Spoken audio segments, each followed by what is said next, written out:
जनप्रतिनिधि के आप किसी से सरकार वाले जनप्रतिनिधि से बात कर लीजिए, उनकी कितनी सुनवाई होती है।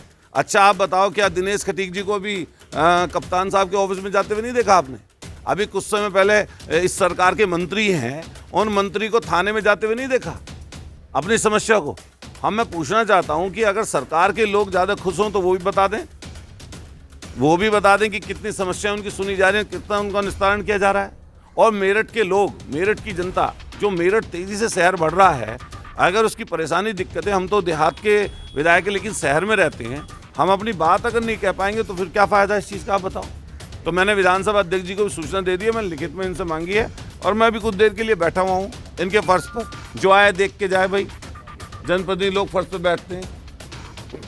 उत्तर प्रदेश के मेरठ के सपा विधायक अतुल प्रधान ने मंडलायुक्त पर अफसरशाही करने का आरोप लगा दिया है। जी हां, आपको बता दें कि उन्होंने कहा कि जिस तरीके से विपक्ष के नेताओं, चाहे विधायक हो चाहे सांसद हो, उनकी सुनवाई अधिकारी नहीं कर रहे हैं, जिससे नाराज होकर फर्श पर बैठ गए सपा विधायक अतुल प्रधान।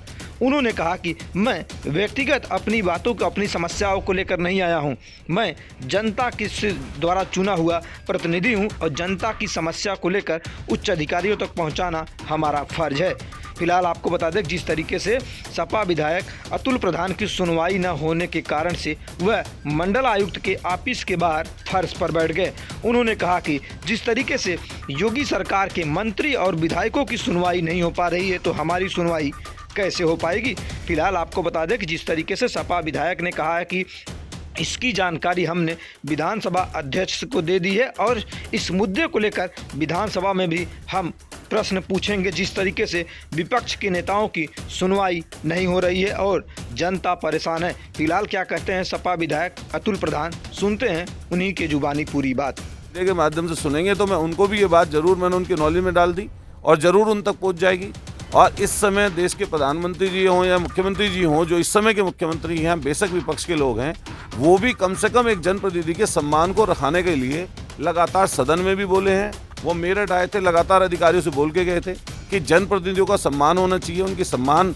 और सम्मान किस तरह से, जनता का काम है। मान लिया हम कोई व्यक्तिगत काम तो लेकर आए नहीं, अगर जनता के सम्मान काम को लेकर आए हैं और अधिकारी लोग अगर बात सुनेंगे ही नहीं तो हम उनकी समस्याओं का निराकरण कैसे करेंगे।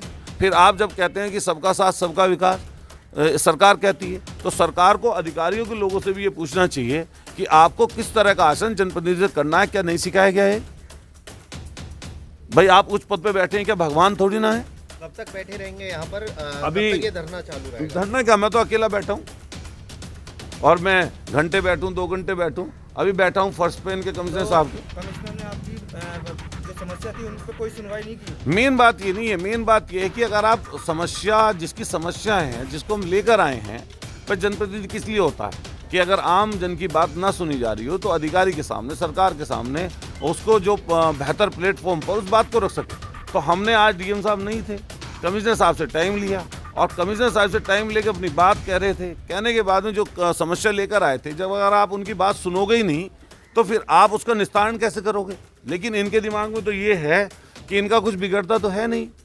लोग चक्कर लगाते रहते हैं, कहीं तहसील में, कहीं पटवारी पर। अभी यहाँ पर तुम लाइन लगाकर लोग मिल जाएंगे बाहर, जिनकी समस्याएं सालों सालों ऐसी पेंडिंग पड़ी हैं, बिना रिश्वत के, बिना बेईमानी के कोई काम करने के लिए तैयार नहीं है। मान लिया आदमी छोटे अधिकारी नहीं सुनता तो आदमी बड़े अधिकारी के पास जाता है, बड़ा अधिकारी नहीं सुनता तो उससे बड़े अधिकारी के पास जाता है, अगर वो भी नहीं सुनता तो जनप्रतिनिधि के पास जाता है। और जनप्रतिनिधि भी अगर अपनी समस्या लेकर किसी अधिकारी के पास आए तो कम से कम उसको व्यवहार तो अपना ऐसा करना चाहिए, उसकी बात तो सुन ले। जब बात ही नहीं सुनेंगे तो समस्या का निराकरण कैसे होगा। और निराकरण करने की इनकी मंशा नहीं है, एप्लीकेशन ली और रख ली। जब तक आप उसको प्रैक्टिकली उस बात को नहीं सुनेंगे, नहीं जानेंगे और आप सुनना चाहते ही नहीं हैं तो आप किस तरीके से उसका निराकरण कर सकते हैं। तो मैं आज कम से कम यहाँ, हालांकि मेरा कोई इरादा नहीं था कि भाई मैं तो 10:30 बजे टाइम लेकर आया था और मैं तो अकेला ही हूँ यहाँ पर। विपक्ष के अधिकारियों की सरकार के चलते कोई मतलब उनकी बात को सुनवाई नहीं। जनप्रतिनिधि के आप किसी से सरकार वाले जनप्रतिनिधि से बात कर लीजिए, उनकी कितनी सुनवाई होती है। अच्छा आप बताओ, क्या दिनेश खटीक जी को भी कप्तान साहब के ऑफिस में जाते हुए नहीं देखा आपने? अभी कुछ समय पहले इस सरकार के मंत्री हैं, उन मंत्री को थाने में जाते हुए नहीं देखा अपनी समस्या को। मैं पूछना चाहता हूं कि अगर सरकार के लोग ज़्यादा खुश हों तो वो भी बता दें, वो भी बता दें कि कितनी समस्याएं उनकी सुनी जा रही हैं, कितना उनका निस्तारण किया जा रहा है। और मेरठ के लोग, मेरठ की जनता, जो मेरठ तेज़ी से शहर बढ़ रहा है, अगर उसकी परेशानी दिक्कतें, हम तो देहात के विधायक हैं लेकिन शहर में रहते हैं, हम अपनी बात अगर नहीं कह पाएंगे तो फिर क्या फ़ायदा इस चीज़ का, आप बताओ।